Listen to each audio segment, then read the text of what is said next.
Hey, what's going on, everybody? It's me again, Gold and Blue Dude. If you haven't already, go ahead and hit that like and subscribe button. And if it seems like I have low energy today, it's because I'm a little worn out. I went to Morgantown over the weekend, watched West Virginia survive against Virginia Tech. We built a big lead, and it almost dwindled completely away. But luckily, we had enough defense there at the end, pulled off the win, got to sing Country Roads at the end, and that was a great experience. One of the most electric atmospheres I've ever been a part of. And I've gone to several West Virginia games. That was the best one by far. So yeah, just a tad worn out. But I wanted to talk about the ACC. Not looking good this year. Not looking good at all. In fact, it looks like the ACC could be tanking. I know they're really not, but that's what it looks like. Are they playing for next year? I mean, you're not getting any draft picks or anything like that. There's no plus side to this. So it wouldn't make any sense. I'm just telling you what it looks like. You look like you're tanking, ACC. The ACC, they had a couple of decent wins over the weekend, but overall, they looked horrific. Louisville somehow managed a win over UCF. That was a crazy game to watch. I thought UCF had that one, and I thought they were going to get ranked because I thought they were going to beat Louisville. Didn't happen.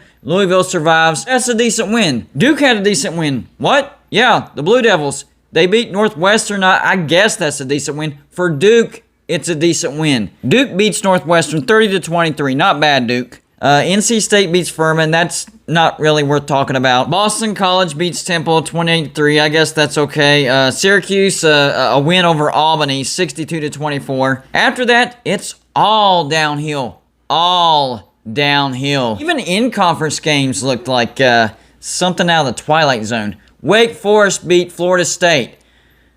I can't even remember the last time Wake Forest beat Florida State. Have they ever beaten Florida State? I'm sure they have. I just can't remember it. Well, they did this past Saturday. 35-14. What? They beat them convincingly. They spanked Florida State. What's going on with the Seminoles? The Virginia-North Carolina game, that was a pretty good game. I guess that's not a terrible look for the ACC. North Carolina wins 59-39. Virginia was winning at halftime, and then North Carolina just poured on the offense after halftime. But they still have that loss to Virginia Tech. Which brings me to Virginia Tech. They go to Morgantown. No offense in the first half. West Virginia builds a 24-7 lead at halftime. Tack on another field goal, 27-7, and then barely survive, 27-21. But hey, a win's a win. So that loss to Virginia Tech is looking even worse for North Carolina. What about Miami? What's going on at Miami? Now, I predicted Michigan State to upset Miami, and upset them they did. Big time, 38-17. I didn't know Michigan State was going to straight up whoop Miami, but that's what happened. They whooped them. And one of the biggest surprises of the day, Clemson. Clemson won. They won, but man, they had to survive. They beat Georgia Tech 14-8, and it came down to a goal line stand in the fourth quarter. That's right. Georgia Tech, if they would have scored a touchdown, they could have beat Clemson by 1 point. That's crazy to think about, and it was in Clemson. The point spread on this game was 28 points. Clemson was favored by 28 points, and like an idiot, I laid the 28 points because I knew Clemson hates Georgia Tech, so I thought they'd stomp them into oblivion. That's the exact opposite of what happened. Clemson barely survives. And the last one is actually my favorite. That's why I saved it for last. I love beating Virginia Tech. Don't get me wrong. I love beating Virginia Tech. But when Pitt loses to Western Michigan, I got to put that number one. Guys, I had Pitt as a contender for the Coastal in the ACC. And maybe they still are. Maybe this was just a down day. I don't know.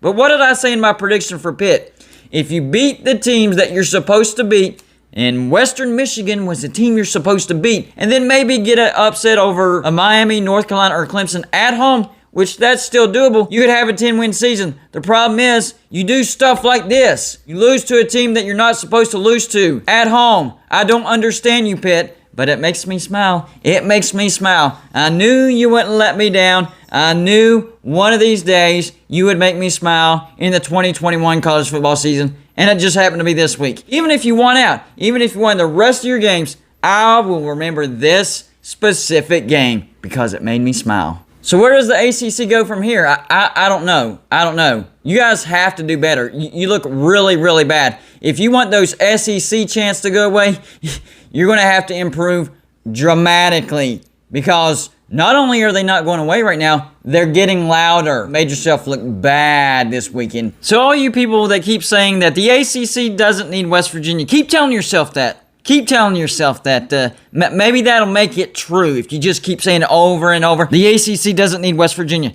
The ACC doesn't need West Virginia. The ACC doesn't need West Virginia. Maybe that'll make it true. Because right now, the ACC needs West Virginia. And more importantly, the ACC wants West Virginia. They do want West Virginia, whether you want to admit it or not. That's all I got for you for this show. Like and subscribe if you haven't already.